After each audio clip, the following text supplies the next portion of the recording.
Salut et bienvenue sur ma chaîne, Monsieur Prost. Avant de commencer, n'oubliez pas de vous abonner pour ne manquer aucune de nos prochaines vidéos. N'hésitez pas à laisser un j'aime si vous appréciez le contenu. Vous regardez l'épisode 63 de Les liaisons du péché. Bruno explique à Guillermina que Kerwin n'a pas été tué par balle, mais avec un pic.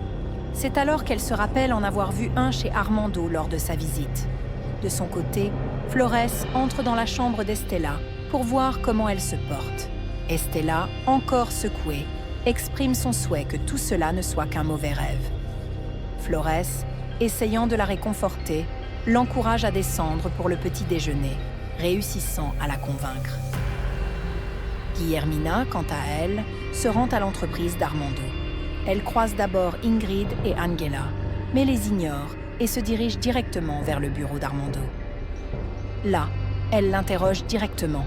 A-t-il tué Irène? Pendant ce temps, Gerardo offre un petit cadeau à Antonia. Elle est touchée par son geste et le remercie, tout en planifiant une rencontre plus tard dans la soirée. Armando, déconcerté par les accusations de Guillermina, lui demande pourquoi elle lui pose une telle question. Elle lui explique ses doutes et lui demande de jurer qu'il n'est pas coupable. Refusant de continuer la conversation, Armando lui demande de partir. Peu après, Angela entre et lui demande ce que Guillermina voulait, mais il élude la question, préférant qu'elle le laisse travailler en paix. Aurora arrive chez sa mère et confie son bébé, Léonore, à Rocio, en lui rappelant les consignes pour s'en occuper avant de prendre congé. De son côté, la commissaire Natalia se rend dans l'entreprise de Hector pour interroger Nayeli. Celle-ci lui raconte en détail ce qui s'est passé le dernier jour où elle a vu Aérine. Hector rend visite à Estella pour prendre de ses nouvelles. Elle se montre très honnête et partage ses émotions avec lui. Plus tard, il se rendant dans son bureau, car elle souhaite lui parler d'un sujet important.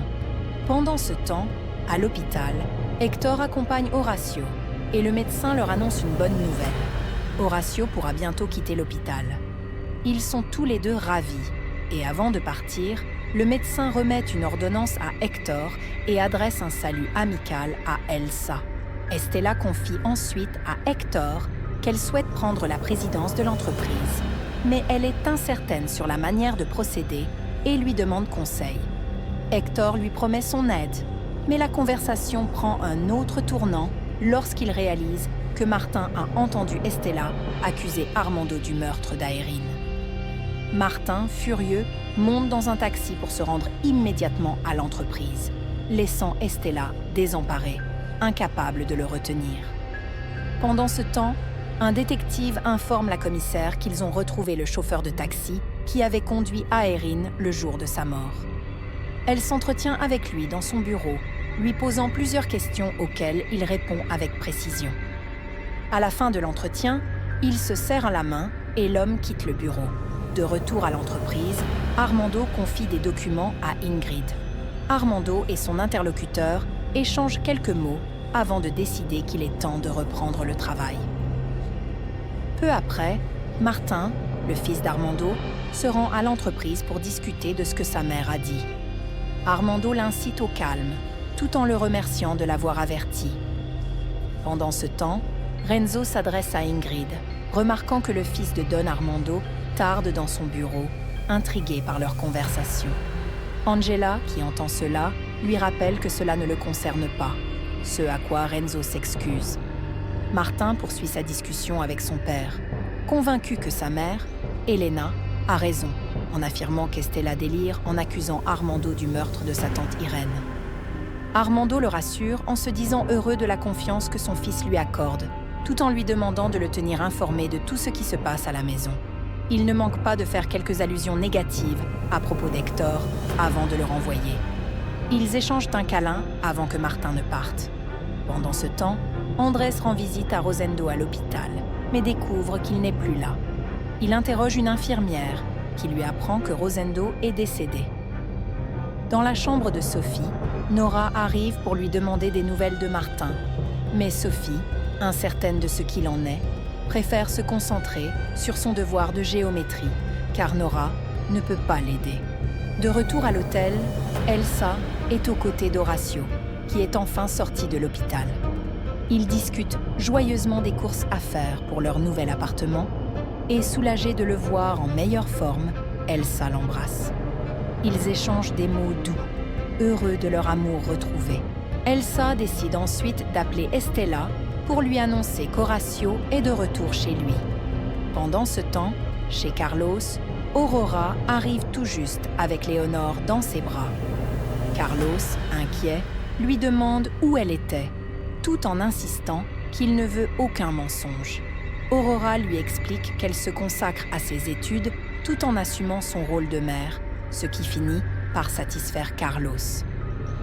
Au moment où Léonore commence à pleurer, Aurora sort de la pièce après avoir échangé un baiser avec Carlos. Peu après, ce dernier reçoit un appel d'Horatio, l'informant qu'Aurora a quitté l'hôpital, ce qui la réjouit beaucoup. De son côté, Renzo tente de dépasser les limites avec Ingrid, qui le repousse fermement, affirmant qu'elle n'a aucun intérêt pour lui. En dépit de ses tentatives pour la forcer à l'embrasser, Angela arrive juste à temps pour la défendre. Plus tard, Andrés rend visite à Oliver en prison et ne peut retenir ses larmes, affecté par la mort de Rosendo, regrettant de ne pas avoir pu lui faire ses adieux. Quant à Renzo, il tente de justifier son comportement en accusant Ingrid d'avoir été trop familière. Mais Angela ne se laisse pas duper et exige qu'il démissionne, car il est licencié. Dans son bureau, Armando est plongé dans l'observation d'une photo. Renzo fait alors irruption pour lui raconter ce qui s'est passé avec Ingrid. Armando, d'un ton sec, lui fait savoir qu'il va laisser passer cette situation pour cette fois, mais que cela ne doit plus se reproduire. Armando confie à Renzo une mission importante en lui remettant une enveloppe, avant d'appeler Angela pour qu'elle se rende immédiatement dans son bureau. Dès son arrivée, il lui annonce que Renzo restera à son poste et lui rappelle qu'avant de prendre toute décision, elle doit impérativement le consulter.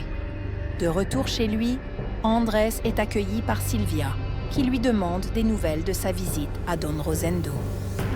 C'est avec une grande tristesse qu'il lui annonce que Rosendo est décédé et qu'il n'a pas pu lui faire ses adieux.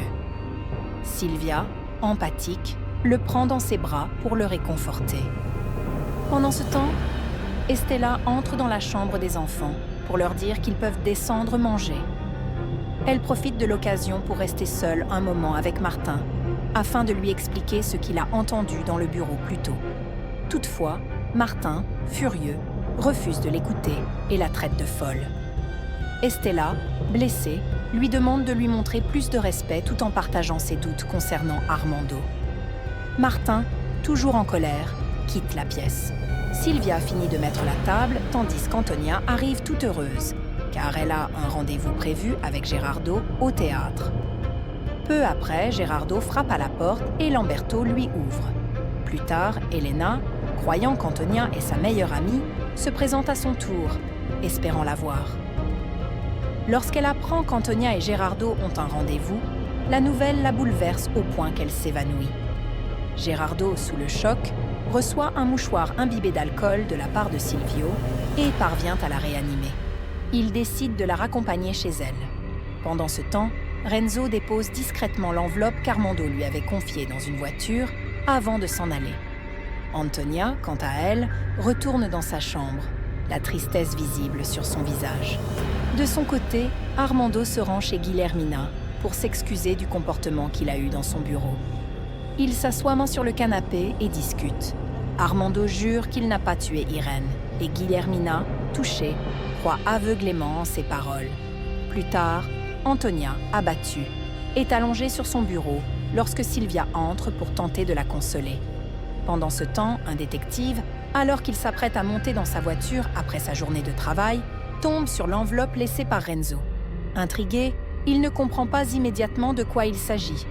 Gerardo, de son côté, ramène Elena chez Estella et cherche à comprendre ce qui s'est passé. Estella lui explique qu'Elena s'est évanouie. Inquiet pour elle, Gerardo lui recommande de passer quelques examens. Avant de partir, il lui demande si elle est vraiment enceinte et Elena lui assure que c'est bien le cas. C'est sur ces moments poignants que se conclut l'épisode 63 de cette fabuleuse série. n'oubliez pas de vous abonner pour ne pas manquer l'épisode 64 et les suivants, car cette série réserve encore bien des surprises.